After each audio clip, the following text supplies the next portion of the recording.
ओम शांति।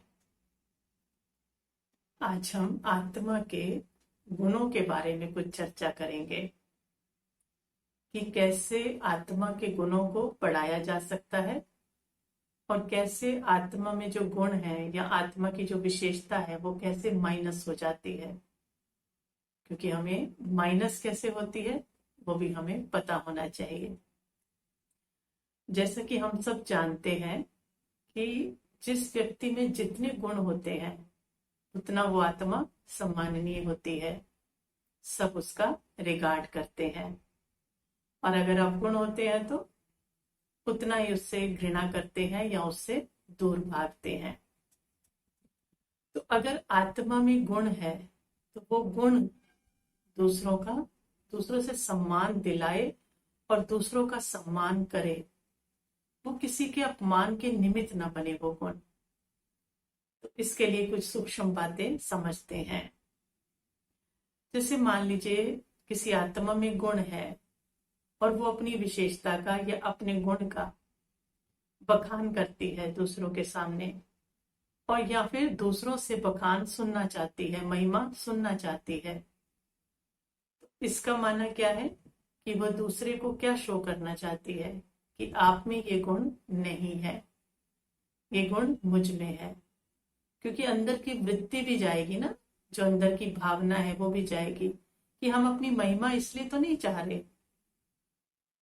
तो महिमा चाहना मतलब क्या कि हमारे अंदर उस गुण का अभिमान आ रहा है, अभिमान आ रहा है उस गुण का, तभी हम उसकी महिमा चाहते हैं। क्योंकि अगर वो गुण है या विशेषता है तो गुण का या विशेषता का स्वभाव ही क्या है, खुशबू फैलाना। वो कोई करे महिमा या ना करे, उसकी खुशबू आप पे ही फैलती है। और अगर हम ऐसा चाह रहे हैं तो जरूर हमारे अंदर उस विशेषता का या उस गुण का अभिमान आ रहा है। तो ये हमें अपनी चेकिंग करनी है कि दूसरा हमारी महिमा करे।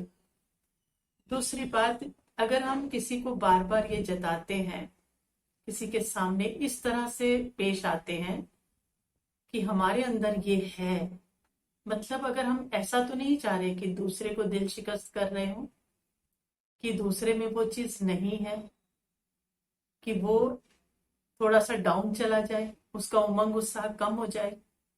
अगर ऐसा होता है तो वही गुण हमें हमारे जो कार्मिक अकाउंट है, हमारे जो कर्म, उसमें से क्या करा देगा, कमाई में से माइनस करा देगा। जबकि उसको क्या कराना चाहिए था, गुण क्या कराते हैं, प्लस कराते हैं।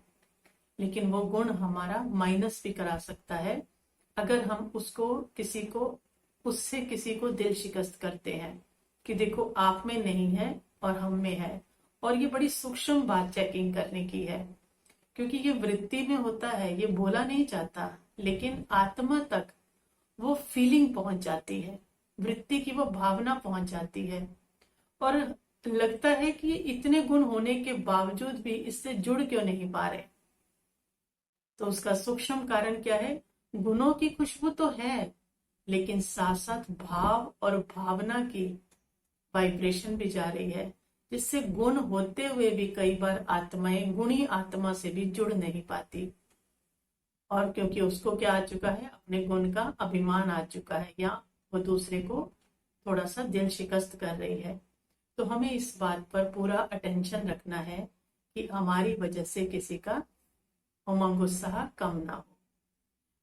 तीसरी बात कि गुण वो है जो दूसरों के अवगुण को समाप्त कर दे। गुण किसे कहेंगे कि दूसरे को हमें देखकर ऐसा लगे, अपने अवगुण दिखने लगे और उसको भी लगे कि मुझे गुणों को धारण करना है। उसको अपने आप महसूसता होने लगे अपने अवगुण की और उसको छोड़ने का दिल करे, और हमारे में जो गुण है उसको धारण करने की उसकी इच्छा करे, उसका अवगुण भी छूट जाए।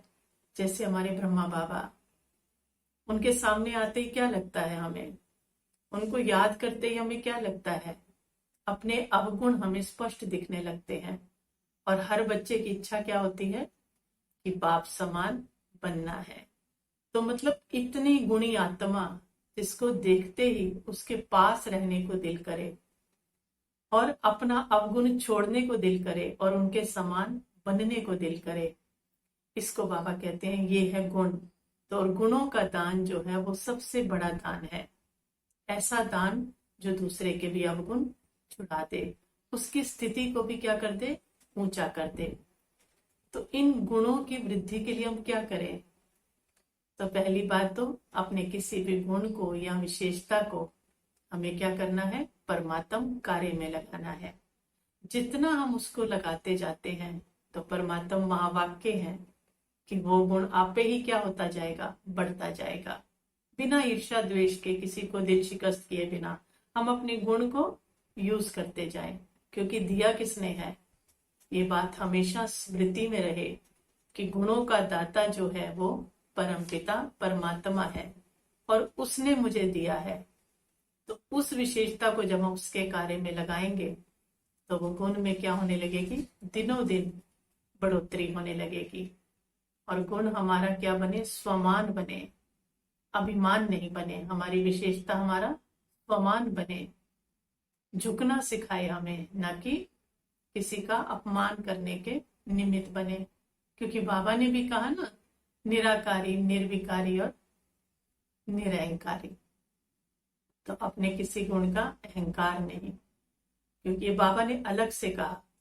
क्योंकि हमें अपने गुणों का क्या आ जाता है, जब अंदर ही अंदर गुणों की धारणा होने लगती है ना, बढ़ने लगती हैं विशेषताएं, तो उनका अभिमान हो जाता है। इसलिए बाबा ने निराकारी निर्विकारी के बाद, जबकि निर्विकारी में अहंकार भी आता है, अभिमान आता है, लेकिन बाबा ने फिर भी क्या कहा, फिर से अलग से बोला निरअहंकारी। उसका अभिमान ना आए, उसका अहंकार ना आए। क्यों? क्योंकि जो धारण किया है, जो प्राप्तियां हुई हैं, जो विशेषताएं हैं, उसका भी अभिमान। तो जब उसका अभिमान आएगा तो जो जितना भी किया हुआ है वो सब क्या हो जाएगा, खत्म हो जाएगा। तो हमें गुणों को बढ़ाने के लिए क्या करना है, उन गुणों को स्वमान बनाना है, अपना दूसरों को उठाने के निमित्त बनाना है। और दूसरों के भी क्या करने हैं, गुणों को देखना है, उनके गुणों की महिमा करनी है। तो जब महिमा करते हैं किसी के गुणों की, तो हमारा गुण बढ़ना शुरू हो जाता है, क्योंकि उसका गुण भी हमारे हृदय में चला जाता है ना। तो हमारे गुण क्या होने लगते हैं, और बढ़ने लगते हैं, और हमारे चित्त पे लग जाते हैं। और चित्त पे लगते हैं तो वो हमारे व्यवहार में आते हैं। तो दूसरों के गुणों की भी हमें महिमा करनी है। बाबा ने हमारे में क्या देखा, 95% अवगुण होंगे, लेकिन बाबा ने क्या देखे, गुण देखे, क्योंकि उसकी दृष्टि क्या थी, गुण देखने वाली थी। और हमें क्या बनना है, 16 कला संपूर्ण बनना है, सर्वगुण संपन्न बनना है। तो सर्वगुण संपन्न बनने के लिए क्या कलेक्शन करनी पड़ेगी, अवगुणों की तो नहीं कर सकते, क्योंकि अवगुण की करेंगे तो क्या बनेंगे, सर्वगुण संपन्न तो नहीं बनेंगे, सर्व अवगुण संपन्न बन जाएंगे। तो गुण संपन्न बनना है तो सबके गुणों को लेते जाना है, चाहे उसमें एक है चाहे दो है, उसकी महिमा भी करनी है और लेना भी है। तो गुण से गुण जोड़कर क्या हो जाएंगे, महकने लगेंगे। सारा जीवन ही क्या हो जाएगा, एक बगिया की तरह महकने लगेगा, और दूसरों के जीवन को भी वो महकाने लगेगा। तो अपने गुण में धुन नहीं लगने देनी, इसको किसी भी हालत में धुन नहीं लगने देनी। इसको संभाल कर अपनी इस विशेषता को बहुत बहुत महकाना है। अच्छा, ओम शांति।